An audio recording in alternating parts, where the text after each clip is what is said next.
Hi friends. Hi అందరికీ. ఈరోజు జలుబు, దగ్గు, నస ఎలాంటి వాటి కోసమైనా ఈ కషాయం ఒకటి రెడీ చేసుకోండి. దీనికోసం మనం తులసాకులు, అల్లం, అలాగే కొంచెం ఉప్పు, బెల్లం, మిరియాలు, చెక్క, లవంగం, అలాగే ఒక చిన్నుల్లిపాయ ఇవన్నీ మనం ఒక గిన్నెలో వేసుకోవాలి. ఈ ఐటమ్స్ మొత్తం ఇప్పుడు మీకు ఏమైతే చూపిస్తున్నానో ఈ ఐటమ్స్ మొత్తం మనం ఒక గిన్నెలో వేసేసుకోవాలి. వేసేసుకొని గ్లాస్ నీళ్ళు పోసుకోవాలి. వీటిల్లో గ్లాస్ నీళ్ళు పోసుకొని అవి అర గ్లాస్ అయిపోవాలి. అంటే టీ తాగే అన్న అవ్వాలన్నమాట.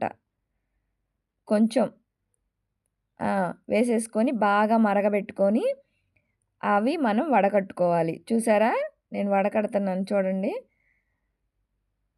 ఇలా ఈ కలర్లోకి రావాలన్నీ. బెల్లం ఆప్షనల్ అండి. బెల్లం అవసరం లేనోళ్ళు వేసుకున్నా పర్లే, వేసుకోపోయినా పర్లేదు. ఎందుకంటే కషాయం అంటే కొంచెం ఇవన్నీ వేసాం కదా, తాగలేరు. కాబట్టి బెల్లం వేసుకుంటే ఈ కషాయం మనం జలుబు చేసిన వాళ్ళకి ఇస్తే తొందరగా రిలీఫ్ ఇస్తుందండి. గుండెల్లో కఫం లాంటిది అలా కడుతుంది కదా, అలాగా తాగలేకపోయినా చిన్నగా అయినా ట్రై చేసేసి తాగేసేయండి. నచ్చితే లైక్ చేయండి.